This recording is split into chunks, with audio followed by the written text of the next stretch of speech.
In this video, we're going to review solutions and introduce you to the concept of molarity. Before we start any further in this, we need to review a couple terms. When we're looking at a solution, that's a homogeneous mixture. The solute is the substance that's being dissolved in the solution. Here, our example of a solute is copper sulfate. The solvent is the one that's doing the dissolving. It's the substance present in a larger amount. In this case, our solvent happens to be water. When we mix them together, we get a solution. The solution, if water is a solvent, is always called an aqueous solution. When we're dissolving a solid, the process of dissolving involves the water molecules or the solvent molecules will start to pull apart the ions from our solid ionic compound. What will happen is the water will start to surround the ions. If it's a negative charge, it'll point the hydrogens towards that ion. And this is the term we call solvation. So the water molecules are surrounding our ion here. If our ion is positive charge, like the sodium here, then the oxygens point towards it. Since the oxygens are partially negative, they stabilize that positive charge. Since the oxygens are partially negative, they'll stabilize that positive charge, and the oxygen molecules will surround the sodium ion. And having the water molecules surround each of these ions is how we dissolve an ionic compound. And when we're talking about our ionic compounds, we use the term of electrolytes. An electrolyte is a solution that conducts electricity. There are two kinds of electrolytes. We have a strong electrolyte and a weak electrolyte. The strong electrolyte is a solution that dissociates completely into its ions. So the example of that sodium chloride, all the sodiums and all the chlorines would be separated from each other. A weak electrolyte only partially dissociates. So that might get 5% of the compound to dissociate in solution. The rest of it will stay as a full compound.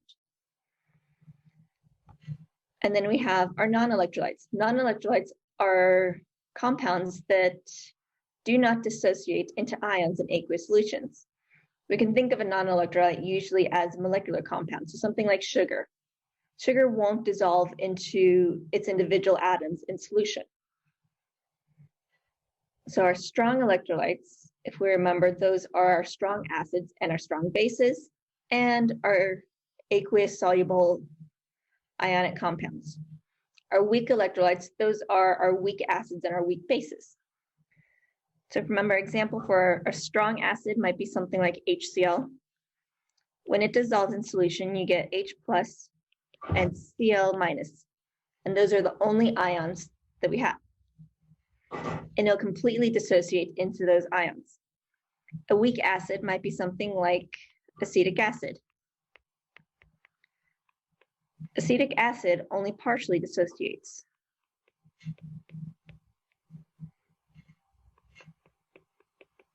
So you really end up with about 99% of it as a compound here and 1% as the ions. Those be examples between a strong and a weak electrolyte.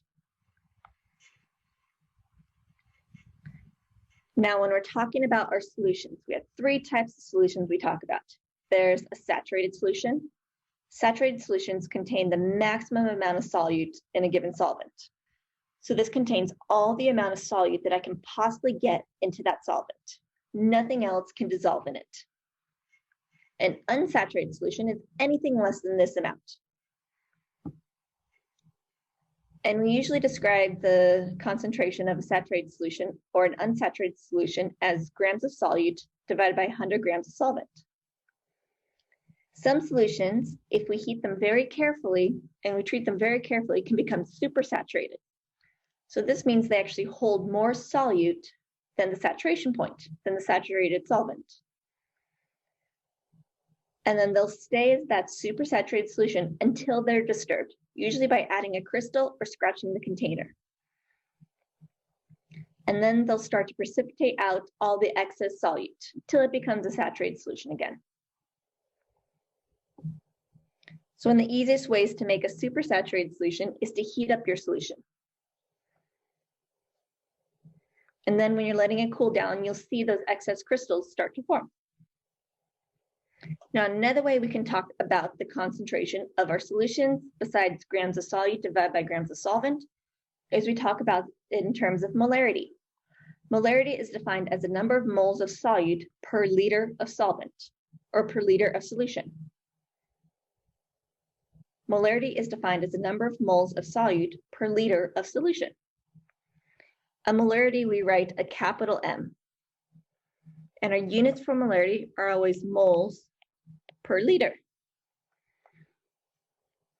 So you'll see these two units used interchangeably, either a capital M or moles per liter. Now, one thing to note is molarity is moles of solute per liter of solution, not per liter of solvent. So this means when we're figuring out the liters for a solution, we take into account of solute plus solvent. So it's really moles per liter of solution is a solute plus a solvent. So to make a solution of a specific molarity, we usually put the solute in the flask first, then we add water until we get the desired volume that we want for our solution.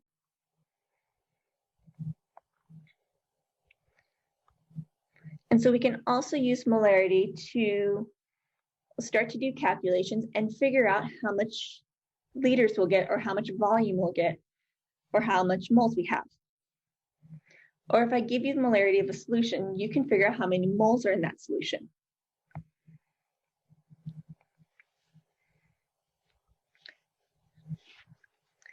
So if I give you an example where I want to figure out how many grams of sucrose are in a 1.72 liter solution of a 0.758 molar solution of sucrose. So my volume is 1.72 liters, and my molarity, my concentration per volume, is 0.758. So to figure out grams, I'm going to use that 0.758 to go between liters and the moles of sucrose. Since I know the molecular formula for sucrose, I can figure out the molar mass, which will allow me to go from moles to grams, just like we've done before. So now we've added a new step in here where we can go from a volume, liters, into moles. Now, if I were to write all the steps out, I'd have 1.72 liters of sucrose multiplied by the molarity, that's 0.758 moles over liters. So that way your liters will cancel out. And then you have 342.34 grams for 1 mole of sucrose. So that way I can get from moles into grams. So now we can go from liters to moles to grams, which gives us a final answer of 446 grams of sucrose.